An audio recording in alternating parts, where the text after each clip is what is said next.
Hello everyone. Last video में हम लोग देखे थे कि जमाबंदी एडिट कैसे करते हैं।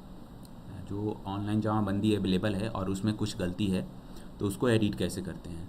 लोग परिमार्जन के थ्रू अपना अप्लाई करते हैं कि ये जमाबंदी एडिट करना है और उसके आधार पर एडिट करते हैं। दूसरा एक होता है कि अभी हम लोगों का जो ड्राइव चल रहा है उसमें है कि हर एक जमाबंदी के प्रिंट आउट निकालना है और उसको चेक करना है ओरिजिनल जमाबंदी से, जो उसमें त्रुटि आपको लगे उसको एडिट करना है। तो ये दोनों करने के लिए हम लोग देखे थे, अगर रैयत का नाम सुधार करना हो या फिर खाता खेसरा या फिर लगान से संबंधित कोई अगर त्रुटि है, अगर सुधार करना है तो उसको कैसे सुधारते हैं। नेक्स्ट है कि कंप्यूटराइजेशन हेतु छूते हुए जो जमाबंदी है उसको कैसे हम लोग ऐड करेंगे। तो उसके लिए एक ऑप्शन आपके मेनू में अवेलेबल कराया गया है ऐड जमाबंदी का। उसको कैसे करते हैं तो सबसे पहले आपको जो अपना लॉगिन नया आपको मिला हुआ है उसी तरह से रजिस्टर टू अद्यतन लॉगिन में जाना है और आपको अपना ज़िला सेलेक्ट करना है। उसके बाद अंचल सेलेक्ट करना है। उसके बाद आपको अपना आईडी डालना है, पासवर्ड डालना है और फिर ये कैप्चा डालने के बाद आपको अपना डिजिटल सिग्नेचर सेलेक्ट करना है। जैसे ही लॉगिन पर क्लिक करिएगा आपको आपका डिजिटल सिग्नेचर सेलेक्ट करने का ऑप्शन देगा। डिजिटल सिग्नेचर सेलेक्ट करिए, ओके पर क्लिक करिएगा तो आपका डिजिटल सिग्नेचर का पिन पूछेगा, आप लॉगिन कर जाइएगा। जैसे ही लॉगिन करिएगा आपको अभी तक ये वाला ऑप्शन दिखता था, अब आपको ये ऑप्शन भी दिख रहा होगा ऐड न्यू जमाबंदी का। इसमें दो ऑप्शन है, prepare draft copy, unlock draft copy, ये दो ऑप्शन अवेलेबल है। तो ऐड करने के लिए सबसे पहले आपको ड्राफ्ट कॉपी प्रिपेयर करना होगा, उसके बाद आप कर सकते हैं। जैसे कोई एक जमाबंदी है और आपके पास आया हुआ है एंट्री करने के लिए जो छूटा हुआ है और वो मान लीजिए किलेदारी का है, अजीमाबाद मौजा का किलेदारी, अजीमाबाद हल्का का किलेदारी मौजा का कोई जमाबंदी है और वो जमाबंदी मान लीजिए मेरे पास एक कोई जमाबंदी का फ़ोटो कॉपी है और ये है, इसको हमको छूटा हुआ है और ये इसको एंट्री करना है। ये मान लीजिए चीमो चक्का है लेकिन मानते हैं हम लोग इसको किलेदारी का ये है। इसमें सबसे पहले तो लिखा हुआ है 67/1, ये इसका जमाबंदी नंबर होता था जो इस तरह से लिखा हुआ होता है और इसी को पेज नंबर भी मानते हैं। उसके बाद है इसके रैयत का नाम है श्री रामजी उर्फ राजेंद्र गो। उसके बाद स्वर्गीय कृष्ण सरदार है इनके फादर का नाम और निरुद्दीगंज पटना के ही हैं। इनकी खाता 427 खेसरा और 33 डिसमिल ज़मीन है। 2010-11 तक ये लगान जमा किए हैं और इनका लगान है 1 रुपया 25 पैसा इनका मूल लगान है। इसी को हम लोग को एंट्री करना है, ठीक है। और ये जमाबंदी कैसे क्रिएट हुआ है तो ये जमाबंदी जो क्रिएट हुआ है 17/8 2010-11 का जो केस नंबर था उससे ये क्रिएट हुआ है, ठीक है। तो हम लोग इसको सबसे पहले मान लीजिए 67 था, मान लीजिए इसका वॉल्यूम नंबर सबसे पहले लिखना पड़ेगा। वॉल्यूम कैसे पता चलेगा, ए रजिस्टर जो होगा, रजिस्टर का जो पहला जो ऊपर का जो पेज होता है उस पर वॉल्यूम नंबर लिखा रहता है कि भाग संख्या इतना, चाहे रजिस्टर संख्या इतना, ऐसे करके लिखा रहता है। तो उससे आपको मान लीजिए ये 20 नंबर वॉल्यूम का है, इसका पेज नंबर 67 है, ठीक है।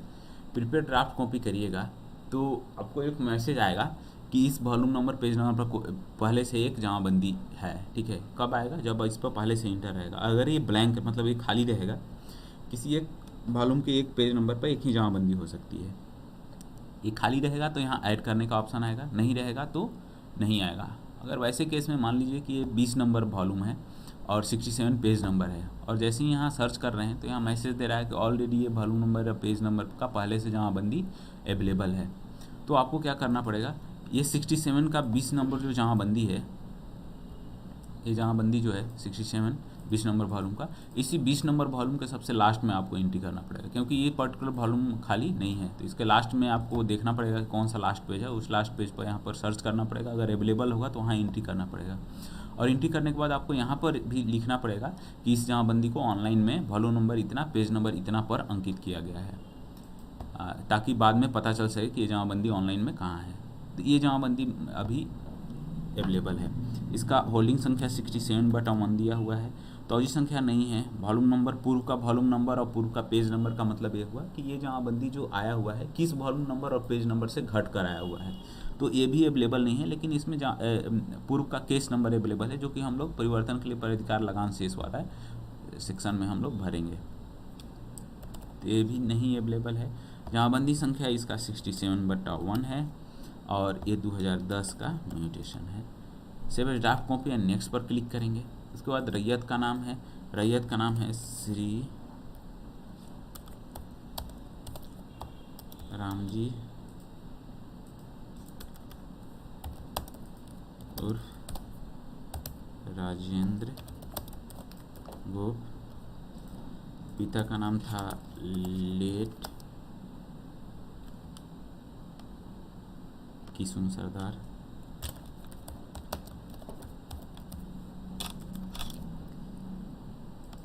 इनके फादर हैं और जाति इनका नहीं पता है, पुरुष हैं और पता इनका है निरुद्दीगंज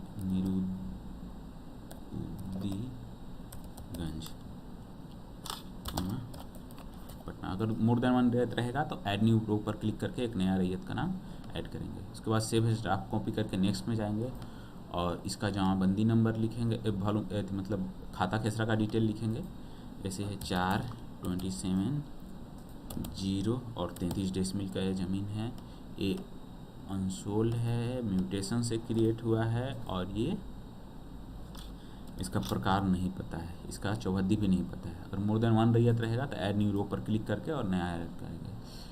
तो इस तरह से अगर नया क्रिएट करना हो, क्या बोलते हैं, नया खेसरा नंबर इसमें डालना होगा तो ऐड न्यू रो पर क्लिक करके और खेसरा नंबर डालेंगे, ठीक है। और इसके बाद आपको सेव एज ड्राफ्ट कॉपी करना है। अब आपको ध्यान ये देना है कि जो प्लॉट का विवरण में आप जो लिखे हुए थे, यहाँ जैसे ही इस पर क्लिक करेंगे आपको यहाँ आ जाएगा कि इसमें कुल परिमाप 33 डिसमिल यहाँ दिखाने लगेगा। ये जो इसमें जितना कॉलम भर रहेंगे सबको जोड़ के अपने आप यहाँ पर दिखाने लगेगा। एडिट वाला में क्या करना पड़ता था, आपको कुल क्षेत्रफल पर क्लिक करना पड़ता था, लेकिन इसमें क्या है, जैसे ही आप इस पर क्लिक करिएगा कुल क्षेत्रफल होकर कुल क्षेत्रफल वाला कैलकुलेट हो जाएगा, ठीक है। परिवर्तन के लिए प्राधिकार शेष में आपको लिखना पड़ता है कि ये जमाबंदी कैसे क्रिएट हुआ। जैसे आप ऑनलाइन वाला जमाबंदी देखते होंगे तो इसमें लिखा है नामांतरण मुकदमा संख्या इतना से ये जमाबंदी क्रिएट हुआ, उसी तरह से इसमें लिखना पड़ेगा आपको म्यूटेशन नंबर, इसमें लिखा हुआ है कि किस जमाबंदी 17/8/2010-11 17/8/2010-11, ठीक है। म्यूटेशन केस नंबर इतना से ये क्रिएट हुआ है, ठीक है। मूल लगान इसका 1 रुपया 25 पैसा है। शेष नहीं भी लिखेंगे तो ऑटो कैलकुलेट होता है लगान वाले पोर्टल से और हमेशा चेंज होते रहता है, इसलिए इसको लिखना नहीं है। इसका केस नंबर तो लिख दिए 17/8, ठीक है। 2010 का एक केस है और उसके बाद 2010-11 तक इसका लगान पेड है, 2010 तक लगान पेड है, ठीक है। जैसे ही सेव करिएगा तो आपको मैसेज आएगा कि रिकॉर्ड इंसर्टेड अपडेटेड सक्सेसफुली इन टैब 4। जैसे ही ये हो गया 4 तक हो गया, इसका मतलब ये इसका ड्राफ्ट कॉपी आपको अब लॉक करने का ऑप्शन आएगा। जैसे अजीमाबाद में किलेदारी में हम अब ये किए थे, सर्च करते हैं तो यहाँ पर ये वाला हम इंटर किए थे और ये लॉक करने का ऑप्शन आ गया। इसको करना है सिलेक्ट और इसको लॉक ड्राफ्ट कॉपी पर क्लिक करना है, अपना डिजिटल सिग्नेचर से इस पर्टिकुलर को साइन करके और रेवेन्यू ऑफिसर को फॉरवर्ड कर देना है। ये चीज़ चला गया रेवेन्यू ऑफिसर के लॉगिन में। जमाबंदी ऐड करने के लिए इतना ही करना है। आपको ध्यान ये देना है कि जो खाता खेसरा है उसका एरिया है वो भरना है, और आपको दूसरा ध्यान ये देना है कि अगर मान लीजिए मल्टीपल खाता है, जैसे 3, 26, 5, 27 है तो 3, 26, 5, 27 सब अलग अलग रो में भरना है, कॉमा देकर नहीं लिखना है। जैसे इसमें है 3 है, 2, 5, 2, 4, 2, 5 इस तरह से है तो एक रो में 4 नंबर खाता है, इस तरह से करेंगे। एरिया 60 डिसमिल है इसका, तो उसी तरह से आपको भरना है। अगर किसी में नहीं पता है तो आपको पता होता है क्या करना होता है, अगर खेसरा नंबर नहीं पता है तो आपको पता है क्या करना होता है।